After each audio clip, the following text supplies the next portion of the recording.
Las Vegas that's against Common Core and fighting to have it taken out of Nevada. So she's going to be on their show next Monday at 7:00. So that was a perfect time to plug that. So thanks. But yeah, sorry. Like you were saying, that it's a small group of people that are at that level that are sitting there, outraged. And see, there are certain natural laws that occur. Okay, if somebody wants to do a revolution or bring change, you have to be able to keep it going amongst all the attacks, the ridicule, the being ignored, until it reaches a certain critical mass. I'll give an example. Okay, the conservatives who out in America, who were tired of the war, who saw George Bush as a neocon, who was tired of the bailouts and whatever, they brought this critical mass together that created the Tea Party. There was enough people that which got swept hijacked, across the entire basically. country. Okay, but it hasn't been long standing, even though they are still able to elect. They got hijacked essentially because I checked them out when I first, I've pretty much had most of the beliefs that I had, maybe not to the extent that I didn't believe there should be a government, but as far as, I always believed in freedom and liberty. I can't remember not believing all drugs should be legal and guns, and I never was part of a party and all of that shit. So that's pretty much been my whole life. But I finally was like, okay, I got to get active in something. I got to do something. And this was a few years ago. So I checked out a Tea Party. I think I probably went to 4 meetings, and I spoke at one of them, and they could care less what I had to say, which was about, the police state and whatever. But they were totally a bunch of Republicans. And now you have the president of the Tea Party that thinks drugs should be illegal, and they're supposed to stand for freedom. But what ended up happening is they got hijacked.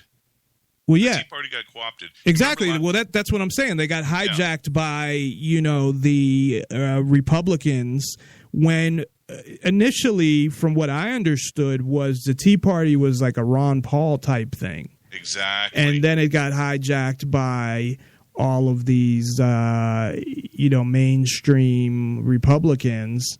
You know where Tea Party was coined? No. Tea Party was coined by a CNBC guy who's actually, he's always in opposition to these, these talking head flunkies on CNBC. His name is Rick Santelli. And he was doing a rant one time during his segment that he gets every day in the Chicago Mercantile Exchange, the bond market. And he was just ranting whatever. He said, "You know what? I think I I'm heard going to start of my own political party. The Tea Party, taxed enough already." Is that the guy did he end up getting fired or something? No, but maybe I'm thinking of somebody else. I think he's been told to temper down if he wants to do the job. Yeah, I think I heard of him. But and Rick Santelli is the guy who started it, and then it just sprung and finally reached that critical mass. And in the last election, the 2012 election, when Michelle Bachmann and she is a fucking nut of Alaska, Palin. Yeah, another nut. They co-opted the Tea Party to try to act like, hey, we're with you, we're against. Well, it wasn't just them, but yeah. But really, they were just infiltrators. Because you have, there's 2 Tea Parties in Las Vegas, right? One tries to come off like they're the cool Tea Party because they have younger people. And it's funny because I went to one of their meetings just to see how it went. And my ex-girlfriend that I hadn't seen in like 10 years, or I don't know if she was technically my girlfriend, whatever, we dated for like 3 months, was part of the Tea Party. So you had the old one, the one with all the old people, right? That was the one that I was going to. And then you had the one with the younger people. But both of them were essentially the same. The one with the older people was worse. But it was just a bunch of Republicans, and then they had the head of the Republican Party for the state of Nevada come, and then that was kind of the last thing with me. That, and then me speaking about the police state, them trying to rush me off of it wasn't a staged because it was a room, but. And then them not seeming to care at all. And I had gone through, the stories about what happened with me and just being arrested for nothing. And I think I had the pictures of bruises all over me. I mean, they're like, well, we don't care. So, I mean, none of these people care about freedom. They're just... No, they care about power. That's what politics is. It's about power. Now, the thing I was gonna, bring all this together is there are certain times in history when events and change reaches a nexus and you can't control it. Just as the globalists are seeking chaos so they can try to impose their own new world order coming in. Sometimes there's something in the universe called a force majeure. It's where a immovable, unstoppable power has entered into the universe that supersedes all other things. Well, you kind of had that, not to interrupt, but and I don't think this was as serious, but with Assad, where they were so close to going in there when they blamed him for chemical weapons. Now, that wasn't a thing that I think for the New World Order side that would have been a huge thing, but it was a huge thing that somehow that didn't happen. The Syria thing is quite fascinating, and it's one of the nexus points. See, you got to understand that, if you ever want to find out the truth of a matter, what's that old saying? Follow the money. Yep. This entire thing in the Middle East is about money. It's about protecting the dollar. Well, Period. That's the foundation. Everything else you see is superfluous. It's just details tied to the original platform.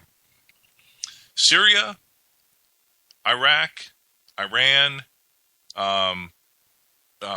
Libya, Yemen, all those. Well, you had they were starting to sell oil in currencies other than the dollar. But just real quick, because I had brought this up yesterday too.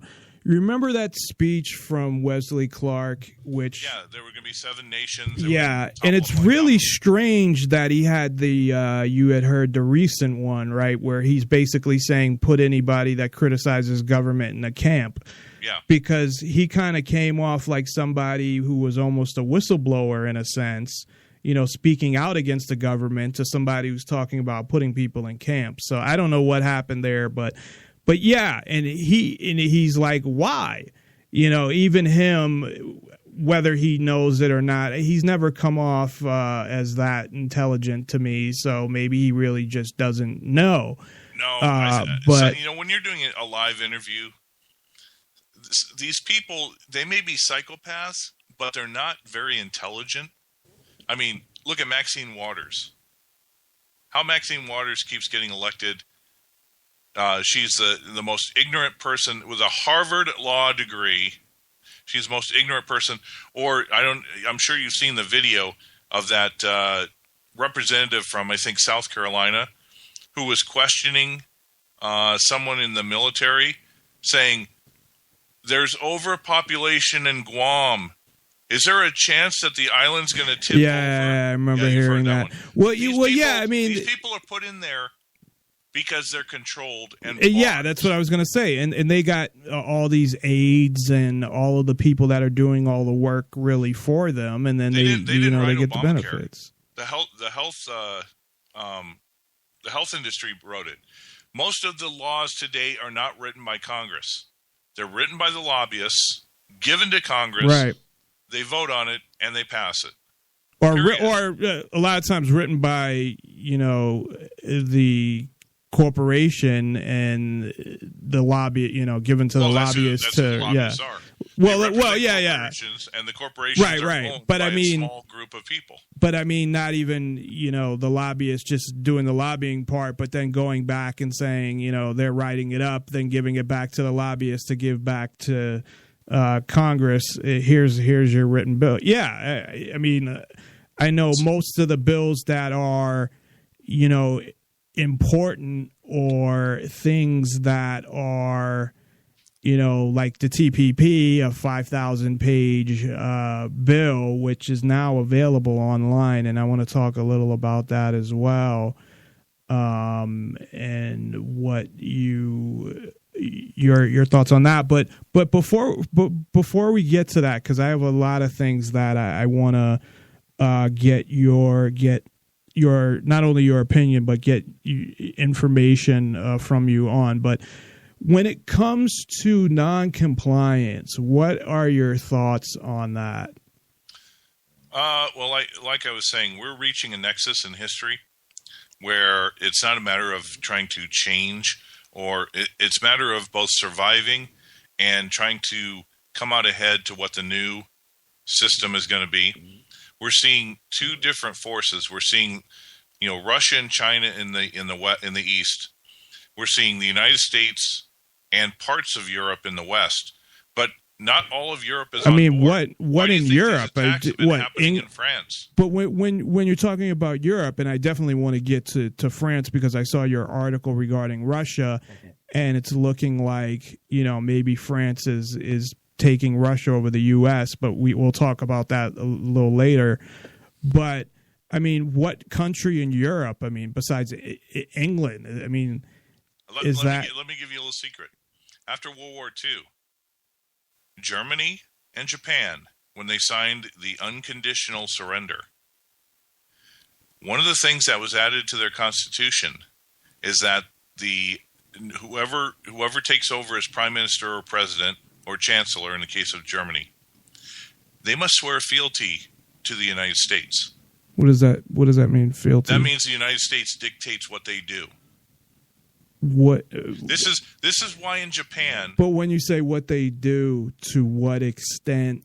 To whatever the United States wants. They're vassal states. Yeah, but what if they just tell them to fuck off? Of the United States. This was signed at the unconditional surrender after World War II. But what Most if people don't know it? It's hidden deep in the history books. But the whoever gets elected into leadership has to cede to this. Where can you verify that if somebody wanted to look at it? Well, I'll find some interviews that are out there with Jim Willey. Jim Willey is the one who dug it up. But can you?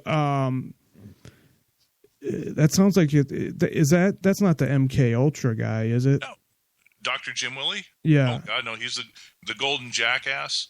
You can find he's doing interviews all over the place. No, he's a statistician. Well, no, because I thought he was the guy who there was a guy who did all the research who finally found all the MK Ultra stuff. Where the story that I heard was that they had thought they got rid of everything, but there was one box of stuff that they thought was nothing, and they gave it to the guy who was investigating it, and that's how it came out. But I know a few people. I guess that's who not Jim Willey. The MK Ultra stuff. But I'm talking about like the guy who actually kind of broke the story originally that caused the hearings in the congressional hearings in Congress. If I heard the name, I'd probably know it. But yeah, I don't remember. But that's irrelevant. But sorry, you were saying about vassal states. That? Let me give an example what being a vassal state is. Recently, the United States needed to, because China was the world was no longer buying treasury bonds, and the U.S. has to keep increasing the debt just to pay over and roll over its maturing debt. So what they did is they told Japan, you have $2.1 trillion in your pension funds. So what you're going to do is you're going to take your pension funds, you're going to replace them with treasuries, debt and IOUs, and then you're going to go ahead and give us the money. So, nice. So a bunch of people get fucked over then, right? That pretty much. It was their now, pension. Now the treasuries are still considered